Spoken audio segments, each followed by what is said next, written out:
भारत की विकास यात्रा का एक महत्वपूर्ण पड़ाव है। ये 140 करोड़ भारतीयों की आकांक्षाओं का बजट है। ये हर भारतीय के सपनों को पूरा करने वाला बजट है। हमने कई सेक्टर्स युवाओं के लिए खोल दिए हैं।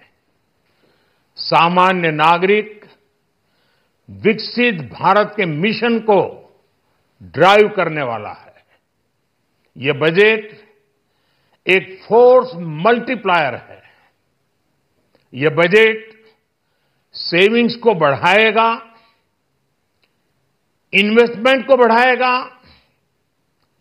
कंजम्पशन को बढ़ाएगा और ग्रोथ को भी तेजी से बढ़ाएगा। मैं वित्त मंत्री निर्मला सीतारमण जी और उनकी पूरी टीम को इस जनता जनार्दन का बजट, पीपल्स का बजट, इसके लिए बहुत बहुत बधाई देता हूं। साथियों, आमतौर पर बजट का फोकस इस बात पर रहता है कि सरकार का खजाना कैसे भरेगा, लेकिन ये बजट उससे बिल्कुल उल्टा है। लेकिन ये बजट देश के नागरिकों की जेब कैसे भरेगी, देश के नागरिकों की बचत कैसे बढ़ेगी और देश के नागरिक विकास के भागीदार कैसे बनेंगे, ये बजट इसकी एक बहुत मजबूत नींव रखता है। साथियों, इस बजट में रिफॉर्म की दिशा में महत्वपूर्ण कदम उठाए गए हैं। न्यूक्लियर एनर्जी में प्राइवेट सेक्टर को बढ़ावा देने का निर्णय बहुत ही ऐतिहासिक है। ये आने वाले समय में सिविल न्यूक्लियर एनर्जी का बड़ा योगदान देश के विकास में सुनिश्चित करेगा।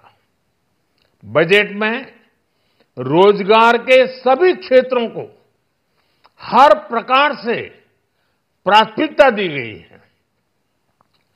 लेकिन मैं दो चीजों पर ध्यान आकर्षित करना चाहूंगा।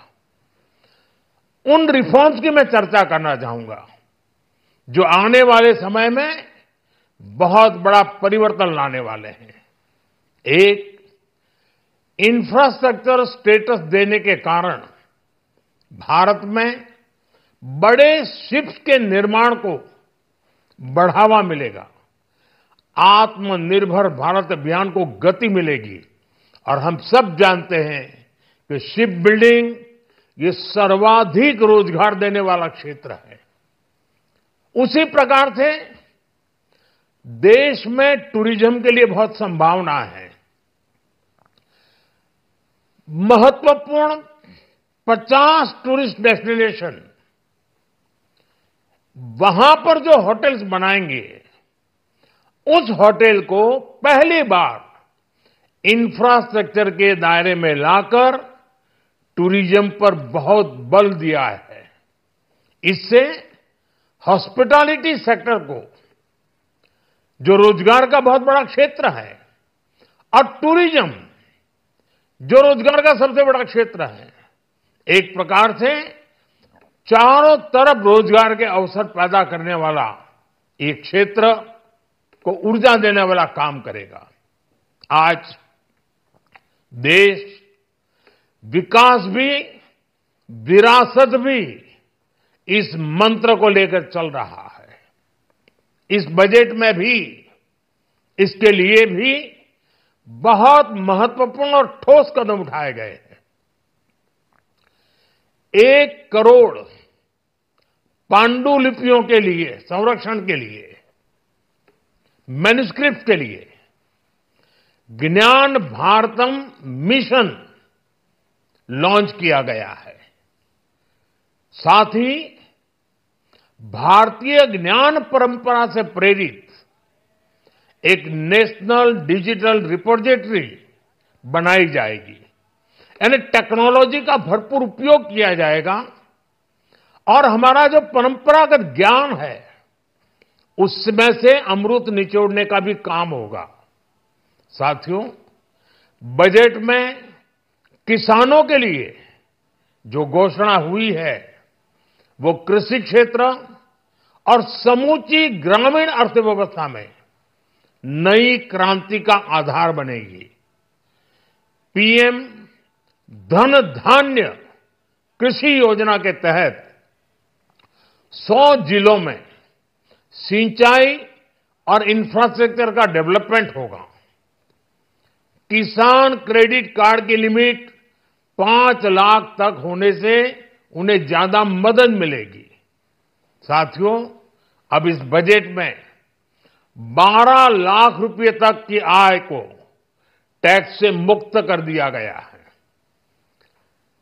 सभी आय वर्ग के लोगों के लिए टैक्स में भी कमी की गई है। इसका बहुत बड़ा फायदा हमारे मिडिल क्लास को, नौकरी पेशे करने वाले जिनकी आय बंधी हुई है ऐसे लोगों को, मिडिल क्लास को इससे बहुत बड़ा लाभ होने वाला है।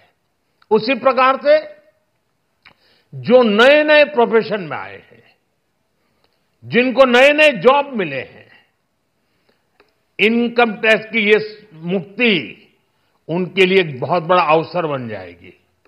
साथियों, इस बजट में मैन्युफैक्चरिंग पर 360 डिग्री फोकस है ताकि एंटरप्रेन्योर्स को, एमएसएमईज को, छोटे उद्यमियों को मजबूती मिले और नई जॉब पैदा हो। नेशनल मैन्युफैक्चरिंग मिशन से लेकर clean tech, leather, footwear, toy industry जैसे अनेक सेक्टर्स को विशेष समर्थन दिया गया है।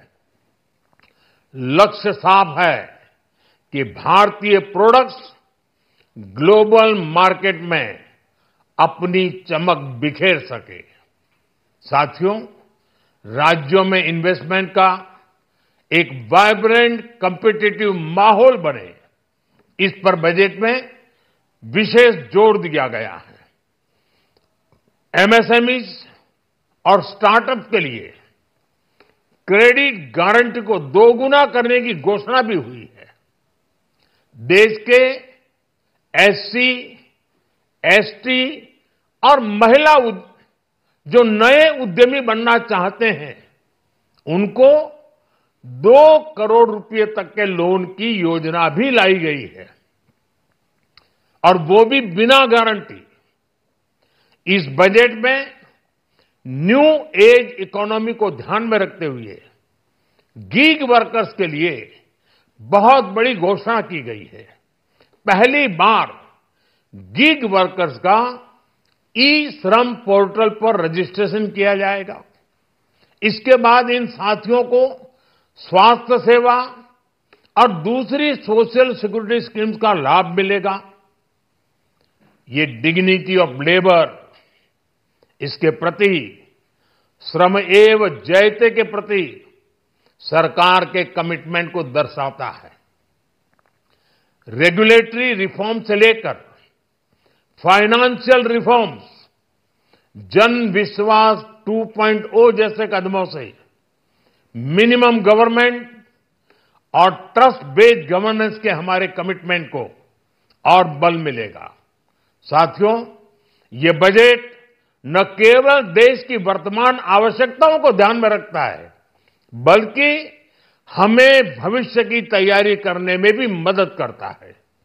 स्टार्टअप के लिए deep tech fund, geospatial mission और न्यूक्लियर एनर्जी मिशन ऐसे ही महत्वपूर्ण कदम है।